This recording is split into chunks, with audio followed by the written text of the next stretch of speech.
Sebenarnya gue mau jujur dari awal, kalau AI itu bakal gantiin banyak orang, bukan mungkin lagi, atau bukan nanti, tapi lagi kejadian sekarang juga. Banyak uang hilang, skill jadi nggak relevan, orang-orang pada kalah sama mesin. Tapi AI nggak bakal gantiin semua orang. Makanya di video ini, gue bakal kasih tahu lu rahasia besarnya, siapa yang posisinya aman, dan siapa yang bakal keskip sama zaman. Kalau lu nggak mau jadi korban, dengerin dan simak videonya sampai selesai. Mungkin dulu orang pada mikir, AI itu cuma buat orang IT. Gue anak desain, gue anak komunikasi, jadi gue aman-aman aja. Tapi sekarang, lihat kenyataannya. AI bisa nulis artikel yang levelnya hampir selevel sama jurnalis, bikin desain grafis dalam 5 detik, ngoding program yang rumit dengan sekejap, ngitung dan analisis data ribuan baris tanpa salah, bahkan bisa ngobrol lebih rapi dan sabar daripada manusia. Artinya apa? Artinya, kerjaan yang sifatnya rutinitas, pakai template, dan bisa diulang, pelan-pelan bakal diambil alih. Bukan karena AI itu terlalu pinter, tapi karena banyak manusia yang kerjanya terlalu nyaman dan kayak robot. Honestly, gue sebutin aja ya, tanpa basa-basi. AI bakal gantiin orang yang kerjanya cuma ngikut SOP tanpa mikir. Kalau kerjaan lo bisa dijelasin dalam 3 langkah simpel, AI bisa ngerjain itu 100 kali lebih cepat. Selanjutnya, AI bisa gantiin orang-orang yang takut belajar hal baru. Lo ngerasa skill kuliah lo bakal cukup buat 20 tahun ke depan? Wake up, bro, wake up. Kalau lo sering ngerasa, gua aman kok. Padahal rasa aman yang lagi lu rasain tuh sebenarnya adalah awal dari kehancuran di era teknologi saat ini. Walaupun nggak semua kayak gitu. Next, ngerjain hal yang bisa diotomatisasi.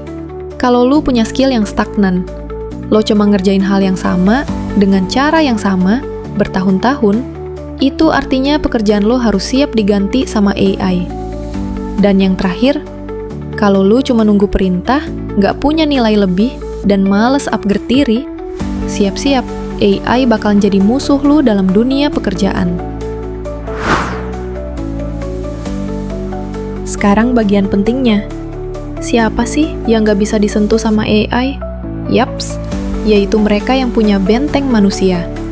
Contohnya kreativitas dan storytelling. AI bisa niru gaya, tapi ide original, sudut pandang unik, dan cara manusia bercerita dari pengalaman hidup, itu nggak ada database-nya di mesin, guys. Selanjutnya, critical thinking. AI bisa ngasih ribuan jawaban, tapi manusia yang pinter itu tahu pertanyaan yang tepat untuk ditanyain, nggak kayak AI. Yang ketiga, empati dan koneksi. AI bisa jawab dengan sopan, tapi rasa, sentuhan manusia, dan koneksi emosional itu beda levelnya. Contohnya, klien beli dari manusia karena mereka percaya manusia, bukan percaya algoritma sepenuhnya. Karena apa? Karena algoritma tuh nggak bisa diuji, bro. Yang keempat, leadership dan visi. AI bisa bantu olah data, tapi AI nggak bisa mimpin orang, nggak bisa punya mimpi, dan nggak bisa nentuin arah masa depan. And finally, adaptasi cepat. Yang bertahan tuh bukan yang paling pinter, tapi yang paling cepat belajar ulang, unlearn and relearn, dan yang bisa beradaptasi pada kondisi apapun. Ini bagian praktisnya. Catat atau screenshot. Belajar pakai AI, jangan pernah takut. AI itu alat, bukan lawan.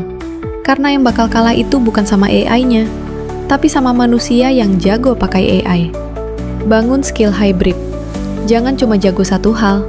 Contoh, lo jago desain plus lo ngerti komunikasi bisnis.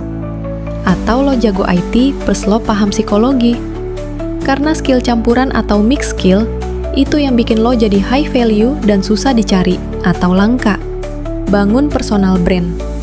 Orang gak bakal gantiin lo kalau mereka suka sama lo. Identitas dan value diri lo adalah aset yang gak bisa di-copy-paste sama orang lain. Makanya upgrade diri terus. Jangan tunggu krisis baru belajar. Belajar itu harus jadi gaya hidup, bukan respon panik karena mau di PHK contohnya. Gue tutup dengan satu kalimat ini. AI nggak bakal gantiin manusia. Tapi AI pasti gantiin manusia yang berhenti berkembang. Karena zaman gak peduli, lo siap atau enggak, lo setuju atau enggak. Yang mereka peduli cuma satu. Lo mau adaptasi, atau lo rela buat ke-skip. Kalau lo ngerasa video ini kena mental lo, berarti lo masih punya chance buat berubah dan berkembang. Tunjukin kalau lo adalah tipe yang adaptif, bukan pasif. Tulis di kolom komentar sekarang, gua bakal adaptasi, dan gak mau ke-skip.